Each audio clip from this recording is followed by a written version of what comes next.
Sri Lanka doesn't have a choice. The world doesn't have a choice. Or there will be no Sri Lanka. There will be no place where we can live and enjoy our lives. Sri Lanka needs, first of all, to put a framework in place. And I'm very pleased that the government has given this task to the Green Stud. During my days now in Colombo, I had meetings with several of the renewable companies.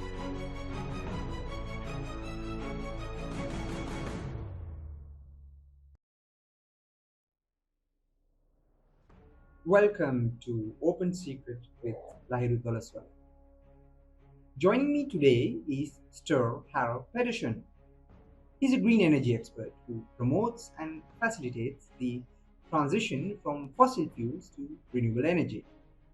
He's the chairman of Greenstat Hydrogen India, a subsidiary of the Norwegian energy company Greenstat.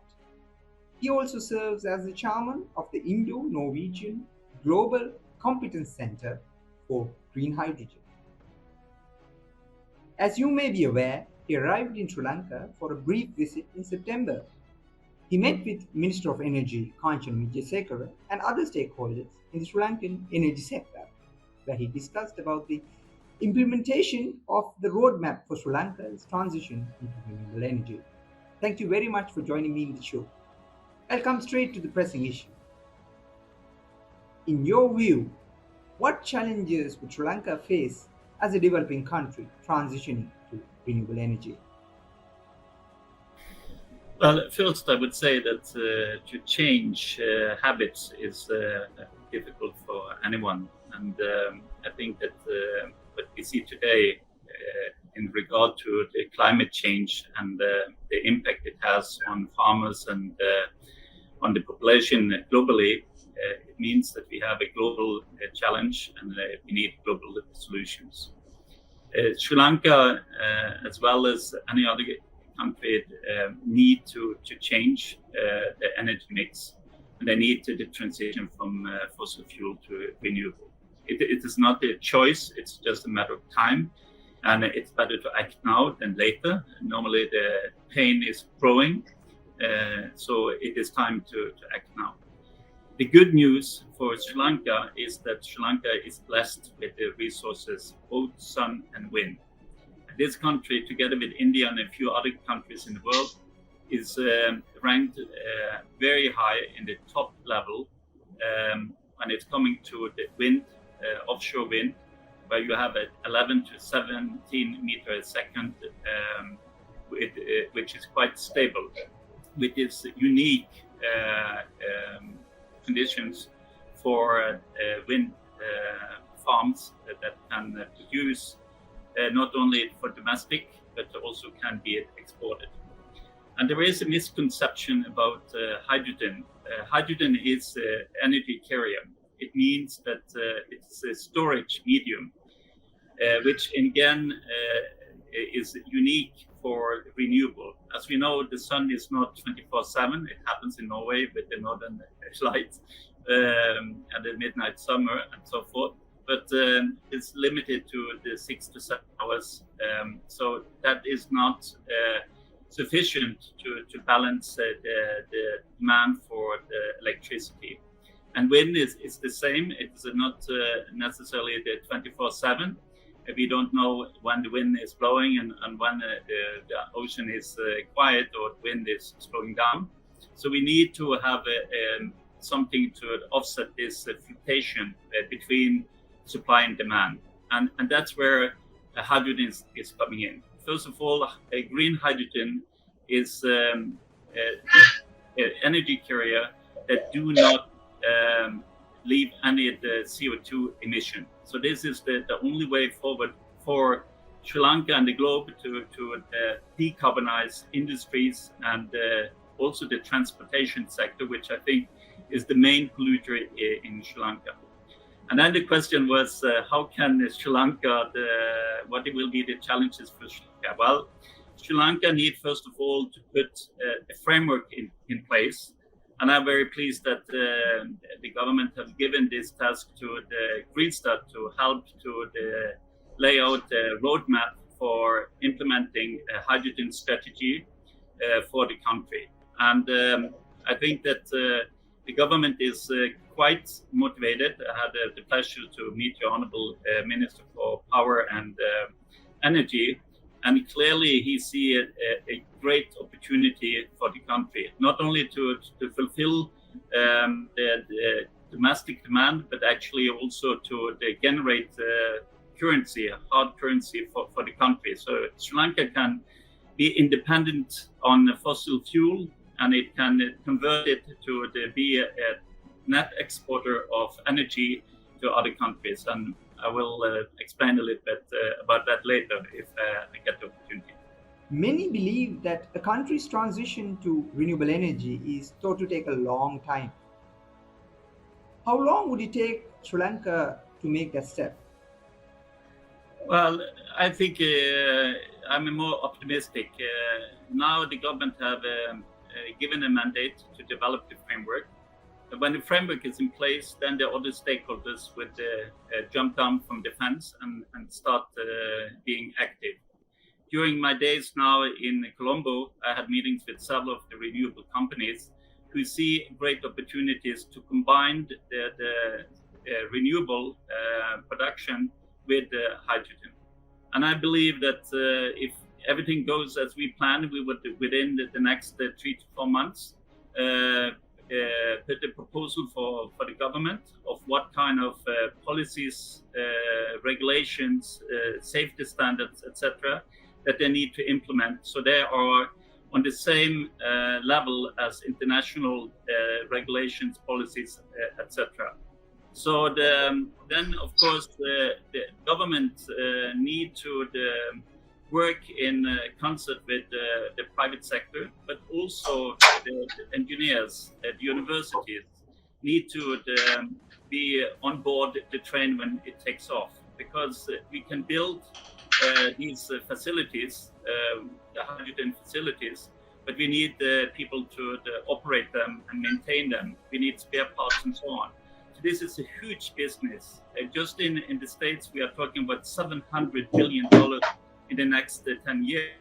And globally, the numbers are staggering. So also for Sri Lanka, this is about jobs, not only about electricity and energy safety and affordability, but it is about creating jobs and improve the livelihood of people in general. So I believe that this can be very done in a very short time. And when I say very short time, we plan to actually set up pilot projects in Sri Lanka. We would like to set up the hydrogen corridor from the south to the north. And we will work together with Ashok Leyland and the local manufacturers for buses and trucks that will be running on hydrogen, and we will set up a pilot hydrogen facility here to produce the hydrogen for these vehicles. But we also see other opportunities, but it's a little bit too early to kind of inform about everything. But this can be done within the next 18 months if everybody is working together on this. What potential does Sri Lanka have for solar and wind energy? Well, first, solar, I think that since this is an island, I would be very, very careful to develop giga solar parks, because your land is so valuable and you have so many environmental concerns and sensitivity. So I would actually use the wind, the solar park to be developed on houses, office buildings, industries, and so forth. There is a huge potential. That will not have any environmental impact on nature and so on. We have already built these houses and buildings and so forth. So we should convert these parts. And I believe that, we are talking about Thailand is the land of the smile. I think that Sri Lanka should be the green island, and there should be rebranding the Sri Lanka to that to be a household name or recognition of and what we would think about when we talk about Sri Lanka. When it's coming to wind, we are also of the same opinion that the land-based wind parks is a dispute from environmentalists what is good and bad and how this is going to be done. But we believe, and we will really propose for government and the private sector to look at offshore wind. Norway has the long the tradition in offshore wind, but we have also land-based wind parks, but that are not popular. Same issues in Norway as there is in every other country. People don't like to have it outside their window nearby, listening to the sound and whatever. But the offshore wind parks is really something that also Sri Lanka is blessed with. You have close to 72 gigawatt capacity, wind capacity potential offshore, and there is solutions technology-wise that would make it very competitive, and also your swallow water is idle for these constructions, and they do not have any negative impact so far, at least based upon the studies that have been done in Norway. Actually, on the contrary, fish enjoy these installations, and there is more fish in the water around these installations as well. But it's an early stage, but have a huge potential here, and I would really recommend the government and all the stakeholders to look into this and implement some of it. You met with the energy minister and other officials. What's the government's initial response? No, I would say that I was quite surprised. As you know, I have a long history in Sri Lanka, and I've been meeting many ministers. I think this minister and also the previous one was very open and to sign the agreement with the Greens and give us the mandate to the roadmap and these pilot projects. The current minister is quite visionary. I think he is bold, and I think he would like to push this forward. He is impatient, so he wants changes, and he wants to satisfy people's expectations and need for change, and to see that we do something good with the current energy situation, but also something about the climate, which this is having both purposes. Switching to renewable energy is an expensive undertaking. Do you believe that Sri Lanka will be able to afford the transition to renewable energy? Sri Lanka doesn't have a choice. The world doesn't have a choice.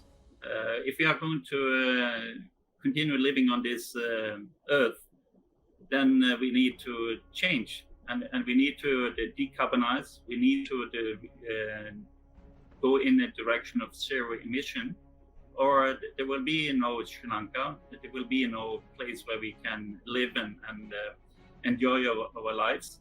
So in my view, there is no choice. When it's coming to financing this transition, I think that when the government have a framework in place, they can build confidence.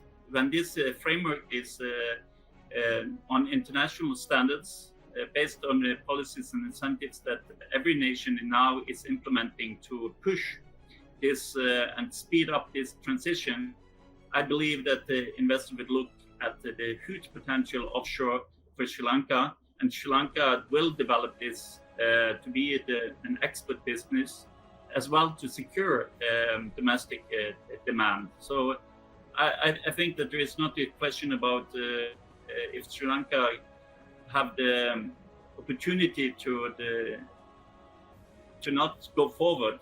The question is actually how fast Sri Lanka can move forward.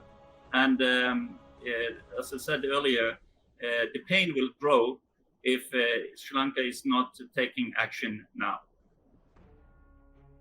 What sort of experience and knowledge Sri Lanka could gain from countries that have transitioned to renewable energy, such as Norway? Well, in the meeting with the Salem Chamber of Commerce, I challenged them in a meeting and said that they should set up the Hydrogen Association. And we have also invited them to participate in the Center of Excellence in Hydrogen that we have set up with universities all over, with IIT Delhi and with other universities in India and other countries, where we are focusing on transferring technology, expertise, and experience. Because Norway has an experience since 1927. That was the first time we set up a green hydrogen plant. Unfortunately, we closed these plants in 1993 because Norway is today the largest or number 5 producer of natural gas. And of course, natural gas is what we are using to produce gray hydrogen. And it was a financial decision. It was so cheap that even that Norway is 100% electric by hydro, this was cheaper at the time. Today, it is 10 times more expensive. So now we are reversing it, and we are reversing it not for the financial reasons, but we are reversing it because the climate, we need to address the concerns about zero emission commitments that we have made. So again, it's a global crisis. So we all have to contribute, and nobody can afford to not do what they can to reduce the emission. Well, Sri Lanka has a wealth of human capital. I can confidently say that there are numerous engineers with backgrounds in renewable energy, but they're having a difficult time finding work here. What do you think? How can Sri Lanka adapt to its human resources to handle upcoming green energy projects? Well, this is again going back to these centers of excellence and sharing knowledge and expertise, experience, and so forth, which will be very important. Also, the involvement of the universities here. So the engineering, the new engineers that is educated have this knowledge and insight. I think that your wife and many others who has this education could easily get jobs in Europe, anywhere in the world, because there is a shortfall of people with this background and education. And I think it will picking up here as well. Clearly, there is a huge gap between what we need of engineers and knowledge in Sri Lanka at the current time. But I believe that it will go very fast and it will pick up. As I mentioned before, we had several meetings with the renewable industry. And of course, there is a lot of frustration there on their part as well, because the government has not been moving fast on these issues before. And that's creating this uncertainty and lack of investment. So we need to create this framework so everybody feel confident that the government are serious about transition the fuel, fossil fuel, to the renewable. And of course, there is too many diesel mafia and others names that has been used that needs to step down and understand that this is not about them and their profit. It is about this nation's well-being and the people's health and also the Mother Earth's ability to survive. And so we have to think in a different perspective. But when it's coming to the education and to the jobs, I believe that can be created a lot of jobs. Let me give an example. When we build and operate these facilities, we need people to work there. They need education and knowledge. We need people to maintain. We need to build factories which have spare parts for this industry. And today, it is not like we are producing these parts in Norway and sending them here or in the States or Singapore. The third or the fourth industrial revolution is all about 3D printing. And it is like you make the design in Norway or wherever, and then you send it to whatever country needs it, and they will print it. We will not have the transport and the freight between different countries of parts and so on. That will be very rare. But the main parts will, I would say 85% of all the parts will be produced in the country where you have this industry. And this industry is huge. And Sri Lanka is a small country, but you have a potential. So I think that the future looks a little bit brighter. And I hope that this transition can actually create hope and a belief that the crisis that currently everybody feels will end up in something good. Have Sri Lankan stakeholders and the government given you any assurances about removing red tape and other barriers to switch to renewable energy? Well, nobody can give any guarantees that the ministers are, staying there long enough to see his policies being implemented. But my sincere belief, and I'm an optimistic person, I can only say that what I heard from the ministry and from the people that I spoke to in the Salem Chamber of Commerce, they are upbeaten, they are really positive, they see the potential, they want to contribute. And I think that there has to be a very strong lobby to be able to stop this movement. And I think also people in Sri Lanka are ready for change, and they want to get this electricity, the shortcuts resolved once and for all, and in a good manner. And the wind and the sun is both something that belongs to all of us and the people of Sri Lanka. So hopefully the revenues and everything else will from this would contribute also to development in other areas in this country. But certainly you have a gold mine, but as we all know, you have to dig it out to be able to sell it and get the revenues. So I hope that everybody will work together, because this is such a huge undertaking that we need everybody to work together, to be united. Then we can be efficient.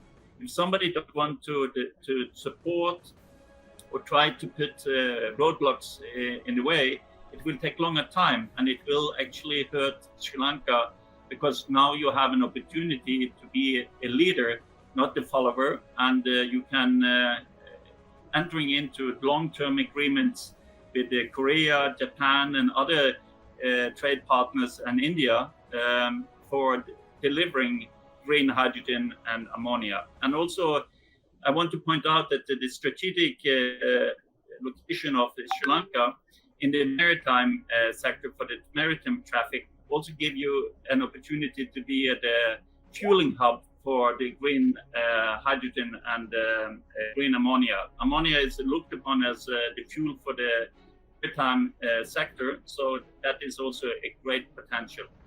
You may be familiar with the Norways coal power plant, which apparently goes down just when Sri Lanka needs it the most. Well, Sri Lanka continues to operate coal and thermal power plants because they're inexpensive. Can Sri Lanka make the transition to renewable energy while keeping the cost gap as small as possible? So I think it is two ways of doing this.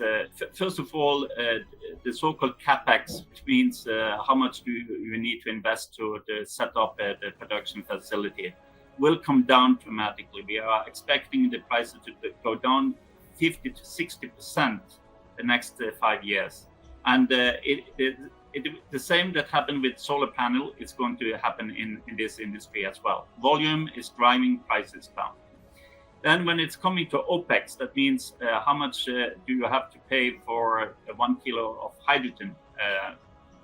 Then we see also the prices will come down, because it is based upon clean energy, clean electricity, or biomass and other clean fuel to do the electrolyzing, which is splitting the molecule, the hydrogen molecule. So what we do is we are taking the H2O and we split it two, and we get three products, two byproducts in addition to hydrogen. Hydrogen you would store and you will take it back and turn it back to electricity when you need it, or you would transport it wherever you need, and you would do it off grid. So about talking about the grid today, you lose 20 to 25% of the electricity that you produce when you are transported on the grid. So that shows that the inefficiency with that. On transporting hydrogen, you have almost nil leakage, or you will not have leakage, but and you will have no waste on it. So when it's coming to the prices, I would believe that the prices would come down. There were $12 a kilo 2 years ago. Now it's 4.5. We are talking about 111 by the end of this decade. I think we will reach that in 2026. So I think it will be a much shorter time because of the scaling up on this. The government need to put tariffs, taxes on polluting energy, and use that to subsidize green energy. It is happening all over the world, and also Sri Lanka should use this. That will also make investors, owners of old plants, invest in green hydrogen and renewable. So you can't expect somebody to give up whatever they have invested in without seeing an opportunity to make money somewhere else. And if somebody doesn't change the habits, people will do whatever they have done yesterday. So we need to have good policies that help the investment community to take the right decisions. Could you tell us a little bit about the pilot project that you intend to launch in Sri Lanka and how it will help the country's transition to renewable energy? Well, we have there's different stages of this. First of all, we need to make the roadmap, and we need to make the framework for policies and regulations. We need to make sure that we have people, which means capacity building. That means that the agencies, institutions, and so forth, we need to be trained.